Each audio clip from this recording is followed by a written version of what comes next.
बिस्मिल्लाहिर्रहमानिर्रहीम। अस्सलाम वालेकुम जी स्टूडेंट्स, ये प्रैक्टिकल नंबर 1 से स्टार्ट करते हैं। स्टेटमेंट नंबर 67 आप खोल लें, उसको पढ़ लें।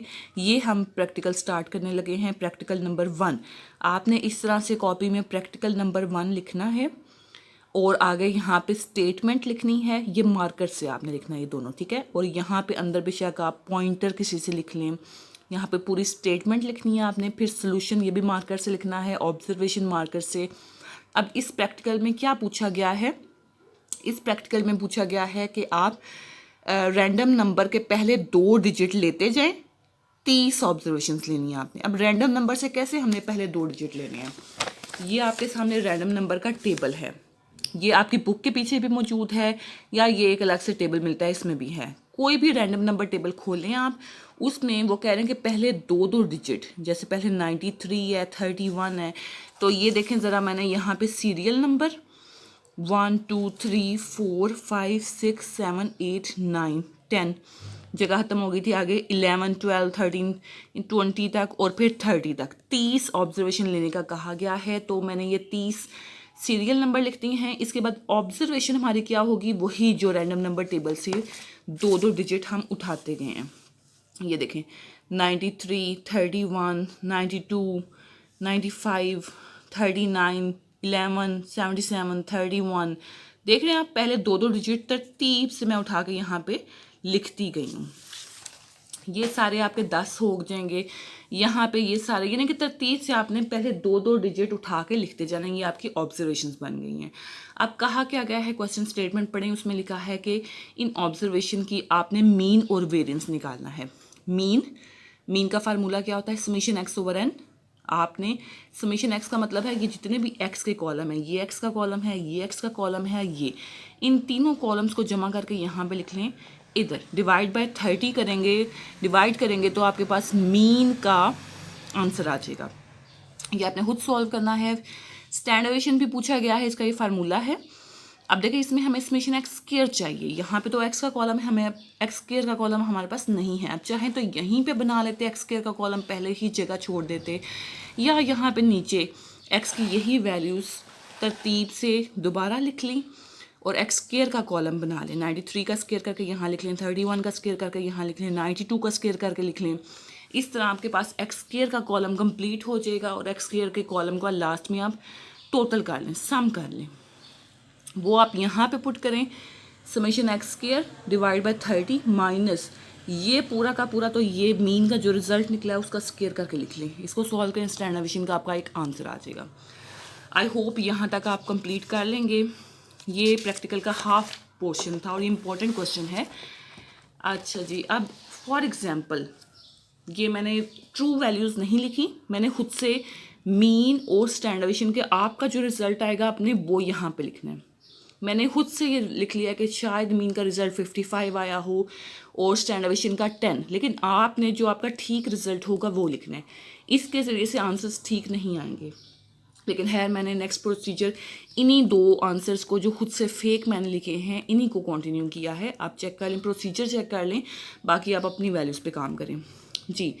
अब एक्स बार और एस आ गया है। अब हमने क्या बनाना है? X bar plus minus S is equals to X bar की जगह 55 प्लस माइनस 10। इसको एक बार माइनस करें दोनों को, एक बार प्लस। माइनस करने से 45, प्लस करने से 65। तो इस तरह कॉमा के साथ ब्रैकेट में लिख देंगे। ये 45 से 65 तक ये हमारे पास एक रेंज आ चुकी है। अब हमने करना क्या काम है?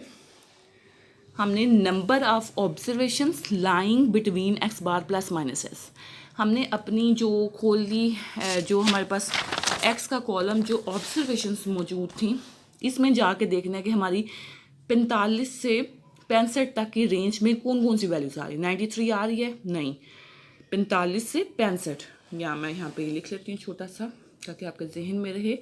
45 से 65। अब इसके दरमियान जो जो रेंज आ रही है, 93 आ रहा है, इसके दरमियान नहीं, 31 भी नहीं आ रहा, 92 भी नहीं आ रहा, 95 भी नहीं आ रहा, 39 भी नहीं आ रहा, 11 भी नहीं, 77 भी नहीं आ रहा, 31 भी नहीं आ रहा, 34 भी नहीं, 09 भी नहीं, 18 नहीं आ रहा, 19 नहीं है, 92 नहीं है, 10 63 आ रहा है। यानी कि जो इस रेंज में आएगा ना तो आपने वो काउंट कर लेना, नंबर एक आ रहा है 1, उसके बाद ये भी आ रहा है नंबर 2, उसके बाद ये नहीं आ रहे। अभी तक 2 वैल्यूज़ ऐसी हैं जो इसमें आई हैं, और यहाँ से ये 3 और यहाँ से ये 4, ये 4 वैल्यूज़ ऐसी हैं। लेकिन आप जो अपनी ओरिजिनल मीन और स्टैंडर्डेशन पे काम करेंगे तो उसमें 4 से यकीनन बहुत ज़्यादा वैल्यूज़ होंगी। तो यहाँ पे फ़िलहाल मेरी 4 वैल्यूज़ निकली हैं, तो मैंने 4 यहाँ पे फिगर लिख लिया। तादाद, number of observation lying with in x bar plus minus S. अब नेक्स्ट आपने लिखना है प्रोपोर्शन ऑफ ऑब्जर्वेशन। प्रोपोर्शन कैसे निकलता है, जो तादाद निकली है उसको टोटल तादाद पे डिवाइड करें, 4/30।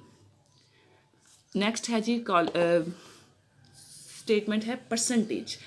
परसेंटेज ऑफ ऑब्जर्वेशन में क्या आएगा, 4/30 multiply by 100।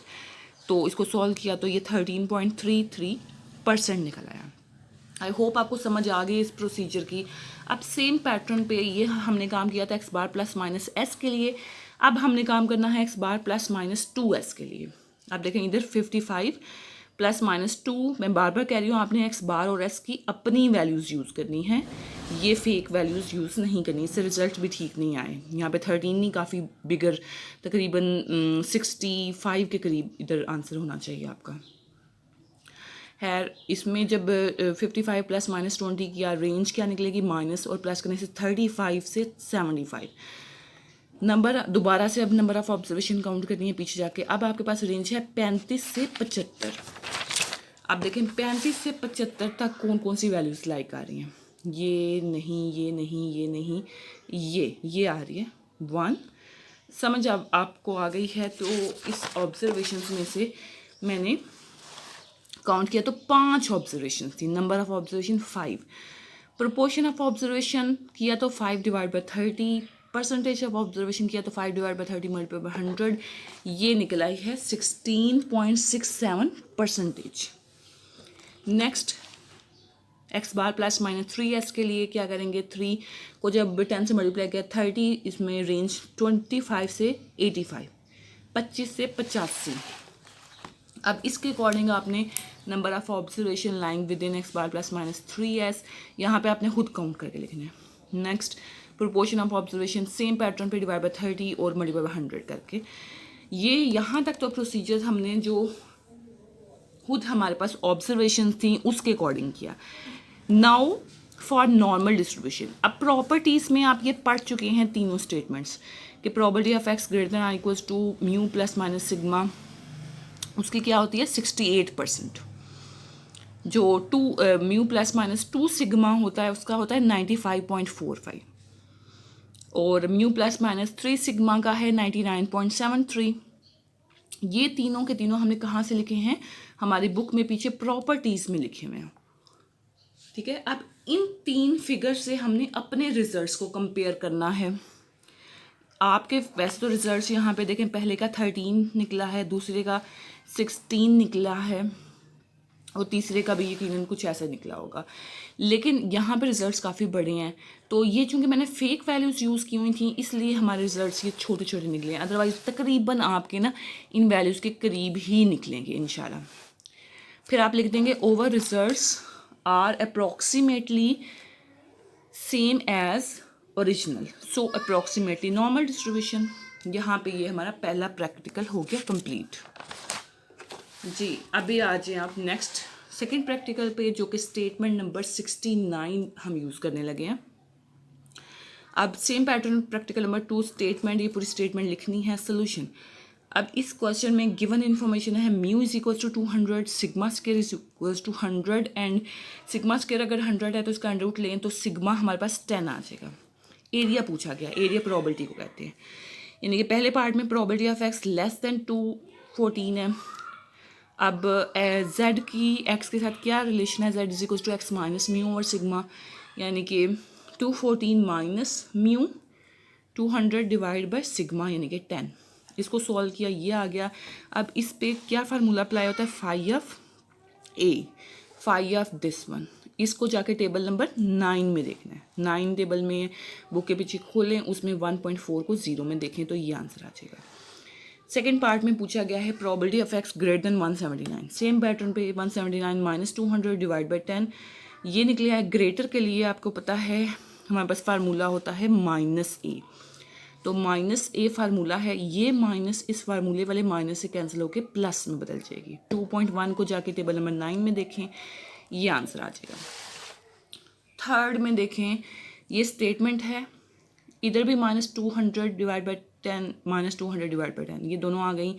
Five B minus five ए करें, ये इधर दोनों को टेबल नंबर 9 में देखें, ये वैल्यूज आ जाएंगी, ये आंसर आ जाएगा। Next probability of x greater then 180 and less than 196, इसमें -200 डिवाइड बाई 10 -200 डिवाइड बाई 10 यहाँ पे भी वैल्यूज आ गई हैं आपके पास। आपने इसको टेबल नंबर 9 में देखना है, आपका ये आंसर आ जाएगा। नेक्स्ट में पॉइंट पूछा गया है, probability of x less than a is equals to this one. अब उसमें भी सेम पैटर्न पे -200 divide by 10 is equals to 80% है तो 0.80 लिख सकते हैं। अब चूंकि यहाँ पे पॉइंट आ गया है इसलिए हमने इसको ऐसे फाइव में ये लिखा। अब इधर फाइव तो सॉल्व नहीं हो सकता क्योंकि यहाँ पे ए की वैल्यू है, फाइव इधर आके इन्वर्स हो जाएगा। इसको टेबल नंबर 10 में देखेंगे, ये वैल्यू आ गई। 10 इधर डिवाइड है, इधर आके मल्टीप्लाई, -200 इधर आके +200, ये आपके पास ए का आंसर आ गया। नेक्स्ट ए पूछा गया है, बी पूछा गया, दो वैल्यूज़ पूछी गई हैं और ये स्टेटमेंट दी गई है कि उन दोनों के दरमियान एरिया 75% है। ये क्वेश्चन भी हमने किए हुए हैं, मैं फिर से रिपीट कर देती हूँ। वी नो दैट, आप देखें इस एरिया में 3 पोर्शन है, ये वाला, ये वाला, ये वाला। तो एक्स लेस देन ए, इससे पीछे ए और बी के दरमियान में, और एक्स ग्रेटर देन बी, तीनों मिलके 1 यानी कि 100% या 1 के बराबर है। अब इस सेंटर वाले की जगह पे ये 0.75 लिखते हैं, इसको इधर भेजते हैं, माइनस करें तो 0.25, यानी कि ये अगर 75% है तो ये और ये मिल के 25% है, 25% दोनों मिल के। फॉर सिमेट्री यानी कि दोनों सेम है तो दोनों के हिस्से आधा आधा आ जाएगा। 0.25 डिवाइड बाई 2, 0.25 डिवाइड बाई 2, यानी कि लेस देन ए और ग्रेटर देन ए, दोनों ग्रेटर देन बी। अब इसको सॉल्व किया ऐसे, फाइव ए, ये आंसर आ गया। इसको सॉल्व किया, फाइव माइनस बी, सॉल्व किया, ये आपके पास ए का आंसर, ये आपके पास बी का आंसर आ गया। आई होप आपको समझ आ रही है। Next practical number 3, statement 71 statement है। अब ये सेम क्वेश्चन है पिछले जैसा, तो इसमें गिवन क्या है, म्यू गिवन है, सिग्मा गिवन है और ये सब कुछ पूछा गया है। तो अभी मैंने आपके सामने पीछे सॉल्व किया, सेम पैटर्न पे आप खुद सॉल्व करें और इसमें लिखें। या अगर आप इसकी जगह ये नहीं करना चाहते तो स्टेटमेंट आप अपनी बुक में 10 चैप्टर में कोई भी क्वेश्चन एक पकड़ें, वो इसकी जगह सॉल्व करते हैं बुक से, नोट्स से देख के।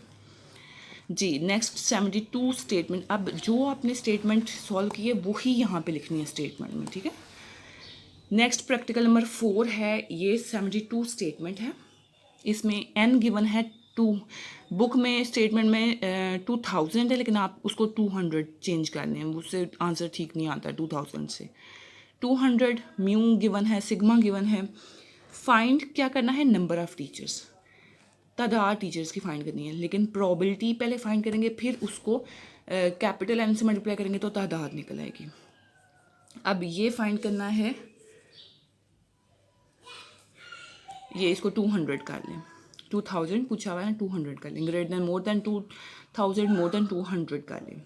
खैर इसको सॉल्व किया, greater than 200 minus 250 divide by 500, ये आ गया। इसको सॉल्व किया, ग्रेटर के लिए माइनस लगाएंगे, इसको टेबल नंबर 9 में देखेंगे, ये आ गया। अब इसको हमने मल्टीप्लाई करना है 200 से, कैपिटल एन से, क्योंकि आपको पता है तादाद फाइंड करने के लिए प्रोबेबिलिटी को कैपिटल एन से मल्टीप्लाई करते हैं, तो हमारे पास 92 टीचर्स की तादाद आ गई है। इसका सेकंड पार्ट है जी, सेकंड पार्ट में पूछा गया है, ये भी तादाद ही पूछी है लेकिन probability of x less then 300 है। इसको सॉल्व किया मैंने आपके सामने सेम पैटर्न पे, ये प्रोबेबिलिटी का आंसर आया। इसको कैपिटल एन से मल्टीप्लाई करेंगे तो ये हमारे पास आ जाएगा तादाद। नेक्स्ट प्रैक्टिकल नंबर 5 जी, प्रैक्टिकल नंबर 5 में x follows binomial distribution with, ये एन है, ये पी है। अब ये बाइनोमियल में आपको पता है दो पैरामीटर्स होते हैं एन और पी। तो म्यू कैसे निकलेगा? म्यू का फार्मूला हमें पता है एन पी, दोनों को मल्टीप्लाई कर दें तो वो निकल आएगा, म्यू निकल आएगा। सिग्मा स्क्वायर कैसे निकलेगा? एन पी क्यू, तीनों को प्रोडक्ट करके तो ये आया, तो सिग्मा क्या होगा उसका अंडर रूट ले लें 5। अब म्यू भी आ गया, सिग्मा भी आ गया, और ये सब कुछ पूछा गया है। तो सेम पैटर्न पे पीछे मैंने जो क्वेश्चन नंबर प्रैक्टिकल नंबर 3 किया है, सेम पैटर्न पे आपका ये क्वेश्चन होगा। आई होप आपको समझ आ गई है। फिर भी कोई इश्यू हो तो आप कमेंट कर सकते हैं। Thank you so much. अल्लाह हाफिज़।